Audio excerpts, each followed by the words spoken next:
tervetuloa kaikille seuraamaan, miten tapahtuu mun kontaktointi aloittelevana yrittäjänä 23-vuotiaana.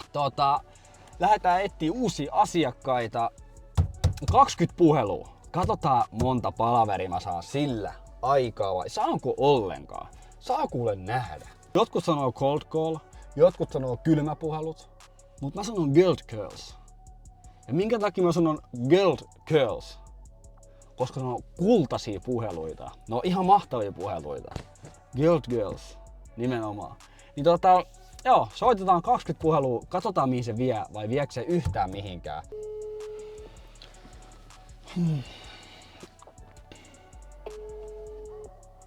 Okei.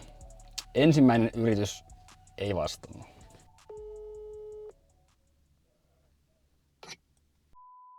No, Freeberg soittelee morjesta. Mä vilkasin vähän noita teidän sosiaalisen median kanavia ja otin semmoisen huomion, että ootte tehnyt viimeksi 2023 TikTokkiin lyhyt videon. Pitääks paikkansa?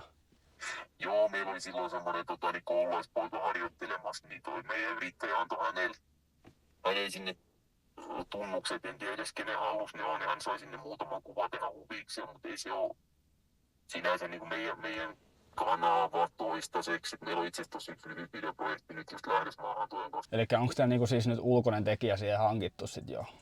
Joo, kyllä. Joo.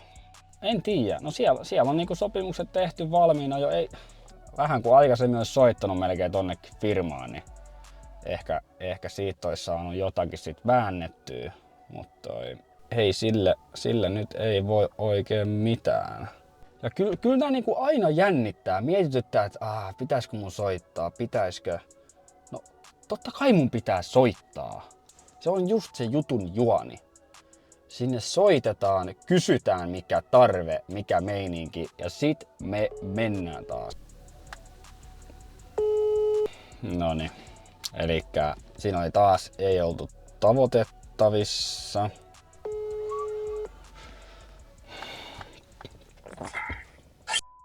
No, Freeberg soittelee morjesta. Moi. Soitinko tosi huonoa aikaa? No ei mitään, kerro vaan. No mä kerron pikaisesti kuule hei. No kuitenkin, ei takerrota siihen hei. Onks te miettinyt noita lyhytvideotuotantoa niinku ollenkaan, että lähtisitte semmoista tekemään? No, ollaan sitä mietitty, mutta niin, ei ole tällä hetkellä tarvetta. Juu. Mä kerron kuitenkin. Instagramissa ja sitten Facebookissa ja noissa niin on ollut sitten niitä. Juu, mä ymmärrän. Mä kuitenkin kerron hei, elikkä siis. Joo. Tee sillä soita mulle perjantaina uudestaan. No mä soittelen sulle perjantaina, laitatko sulle. Pitäis kysyä enemmän. Pitäis siis. Tää on raakalaji, pitäis niinku saada enemmän auki. Pitäis saada enemmän auki keskustelua. Nyt toi oli vähän semmonen. Ei niinku oikee lähtenyt. Jotenkin pitäisi saada se tilanne semmoinen rauhoitettua. Et keskustelu, hyvää keskusteluaikaa. Mikä silloin on tilanne ja minkä takia ja miksi siellä ei tehdä ja miksi siellä tehdään jotain. Pitää laittaa muistiinpanoihin ylös, että kelle pitää soittaa uudestaan ja kelle pitää laittaa sähköpostia, että ei sit me unohdetaan. Se on se tärkeää. Jos jotain lupaa, niin se on niinku pidettävä sit siinä kohtaa. Mitä niinku yleisesti ihmiset tai yritykset vastaa? No, nyt mun soittaa kun yritys takaisinpäin. Katsotaan kuka tää on. Kaius Freeberg.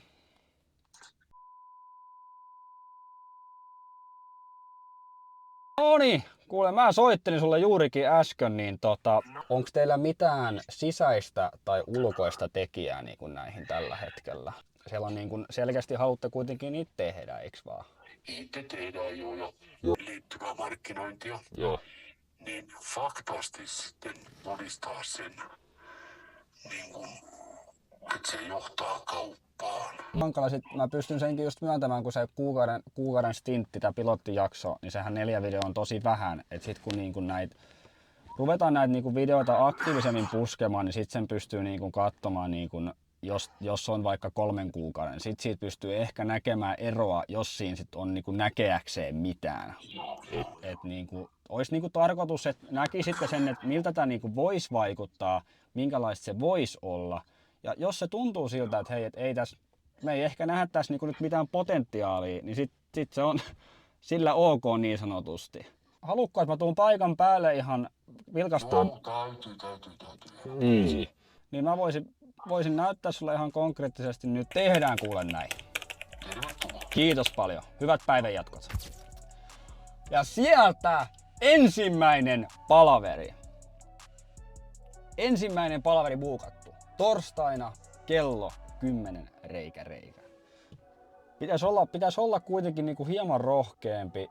Oon nyt aktiivisesti näitä kylmäpuheluita tehnyt kuukauden verran ja ei se nyt niinku... Sen on vähän niinku huomannut, että kuhan niinku soittaa vaan. Ei se niinku niin haudanvakava juttu todellakaan ole. Et se on vaan niinku, että kunhan sä soitat, kunhan sä yrität, niin sillä sä pääset aika pitkälle elämässä.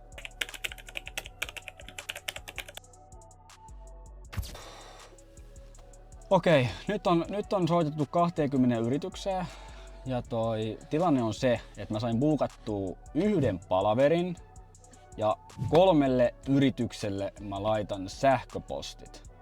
Elikkä, että mitä mä teen, kuka mä oon ja pälä niin sanotusti. Niin tämmöstä niinku on, ei se niinku helppoa oo, ei tää niinku ilmatteeksi todellakaan tuu. Et kyllä tässä niinku saa tehdä hommia, et tossakin on vaan niinku 20 yritystä. Se on aika vähän loppujen lopuksi. Joo, en tiedä, siinä oli 20 kylmäpuhelua nytten. En tiedä, pitäisikö jossain kohtaa tehdä 50 kylmäpuhelua.